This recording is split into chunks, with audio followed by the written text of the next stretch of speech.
Junko ने एक वस्तु को 12% की हानि के साथ 220 रुपये में बेच दिया।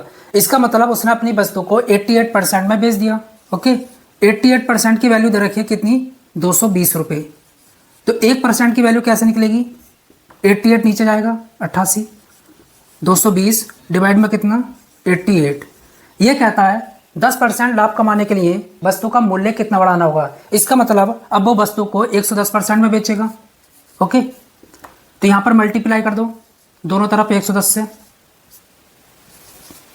इस तरीके से। ओके, चलिए किससे काटेंगे, 11 से 10 और यहाँ पर 8, फिर 2 से कितना आएगा 4 और यहाँ पर 5, 4 से काट लेते हैं तो कितना आएगा 4 पंजे 20, 4 पंजे 20, इसकी से मल्टीप्लाई करोगे तो कितना आएगा 5 पंजे 25 और 5 पंजे 25 और 2 27। ओके, तो वस्तु का मूल्य कितना बढ़ाना होगा, पहले कितने में बेच रहा था 220 में, अब 275 में, तो कितना बढ़ा 55 रुपये। ओके, 10% लाभ कमाने के लिए वस्तु का मूल्य 55 रुपये बढ़ाना होगा। ऑप्शन आपका यहाँ पर बी बिल्कुल करेक्ट जाता है। किस तरीके से होगा, जो भी आपको फ्रैक्शन दे रखे हैं इनको ऐड करना है, इनका सम निकालना है, इनका योग निकालना, कैसे निकालेंगे। हमेशा याद रखना जो भी डिनोमिनेटर में फैक्टर होते हैं, हर में फैक्टर होते हैं, उनका अंतर देखा जाता है। 3 में से 1 गया 2, 5 में से 3 गया 2। जो डिफरेंस है वो एक जैसा होना चाहिए और जो अंतर है वो ऊपर लिखा होना चाहिए, 2 2 2 2। मान लो यहाँ पर अंतर 3 होता तो यहाँ पर भी 3, यहाँ पर भी 3, यहाँ पर भी, यहाँ पर भी। हमेशा याद रखना अगर इस तरीके का केस है तो हम बहुत आसानी से इसका योग निकाल सकते हैं। कैसे, देखिए जो भी नंबर ऊपर चलता है उसको तो इसी तरीके से लिख देते हैं और नीचे डिफरेंस, डिफरेंस का मतलब अंतर। Okay, bracket 1 upon first term minus 1 upon last term, ये होता है फॉर्मूला। कैसे, ऊपर के चल रहा है 2 तो 2 लिखा, डिफरेंस कितने का है 3 में से 1 गया 2, 5 में से 3 गया 2। ओके, तो यहाँ पर जो है 2 लिखेंगे difference, bracket 1 upon first term क्या है 1 माइनस 1 अपॉन लास्ट टर्म क्या है 101, 2 से 2 कट गया, यहाँ पर इसकी से गुणा करेंगे तो 101 माइनस इसकी से तो 1 बटा एलसीएम कितना है 101, तो यहाँ पर कितना आएगा 100 बटा 101। तो ऑप्शन जो है आपका ए बिल्कुल करेक्ट जाता है। देखिए ये क्वेश्चन एसएससी जीडी 2024 में पूछा गया है। 0.025 कोमा 0.5 का कितना प्रतिशत है। बहुत आसान क्वेश्चन आपको दे रखा है 0.025। ओके, का किसके साथ है, का किसके साथ है 0.5 के, तो उसको नीचे रखना होगा 0.5। अब देखिए यहाँ पर पॉइंट के बाद कितने अंक हैं 1 2 3 और यहाँ पर 1 है, तो बराबर करते हैं 2 0 लगाकर इस तरीके से।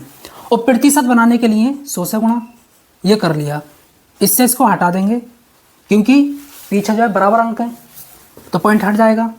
2 0 से 2 0 खत्म हो जाएंगे, बचा क्या 25/5, तो 5 पंजे 25, 5%। ओके, तो ऑप्शन जो है कौन सा सही जाता है यहाँ पर, ऑप्शन बी आपका बिल्कुल करेक्ट जाता है। देखिए यह क्वेश्चन आपसे एसएससी जीडी 2023 में पूछा गया है। यदि संख्या 40 में 40% की वृद्धि की जाए तो वास्तविक वृद्धि क्या होगी। बहुत आसान क्वेश्चन।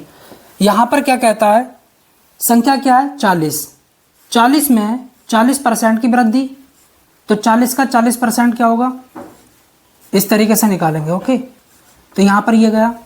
ओके, 4 चौक 16, तो यहाँ पर जो वास्तविक वृद्धि हो रही है वो कितनी हो रही है 16 की, तो ऑप्शन डी आपका बिल्कुल करेक्ट है। बहुत सारे बच्चे क्या करेंगे 40 में 16 को जोड़ देंगे। ओके, तो कह देंगे 56 वृद्धि हो रही है, बिल्कुल गलत, ऐसा नहीं है।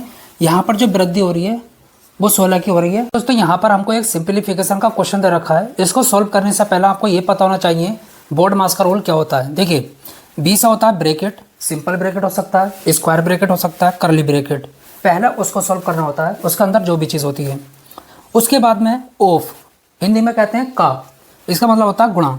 उसके बाद में गुणा को, फिर डिवाइड को, फिर मल्टीप्लाई, फिर ऐड और फिर सब्ट्रैक्ट। चलिए तो यहाँ पर देखते हैं ब्रैकेट है नहीं है, मल्टीप्लाई का साइन है और डिवाइड का है, तो पहले डिवाइड होगा।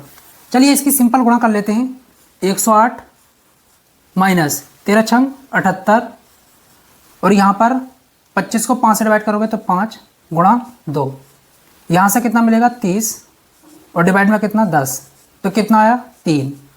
तो ऑप्शन जो है आपका सी बिल्कुल करेक्ट जाता है। यदि 25/2 का x% 150 है तो x का मान कितना होगा? देखिए 25/2, 25/2, ओके। x% का मतलब होता है गुणा इसका x%, तो x/100 इस तरीके से। ये किसके बराबर है? 150 के बराबर है, ओके। चलिए 25 चौका 100, ओके। 4 दूनी 8, तो x = 150 गुणा 8, 15 8 120, तो 1200 आएगा। तो x कितना है? 1200। ऑप्शन कौन सा सही है? ऑप्शन बी आपका बिल्कुल करेक्ट है। एक विद्यालय में 200 विद्यार्थी हैं जिसमें से 2/5 भाग लड़के हैं। विद्यालय में लड़कियों की संख्या ज्ञात कीजिए। बहुत आसान क्वेश्चन। देखिए विद्यालय के अंदर बॉयज़ भी होंगे और गर्ल्स भी होंगी। ये दोनों मिलाकर कितने हैं? 200, ओके। ये कहता है जिसमें से 2/5 भाग लड़के हैं। 200 का 2/5 निकालो, 200 का 2/5, 5 से काटो, ओके। 40 दूनी 80, तो लड़के कितने हैं? 80। भाई 200 में से लड़के कितने हैं? 80। टोटल विद्यार्थी कितने हैं? 200।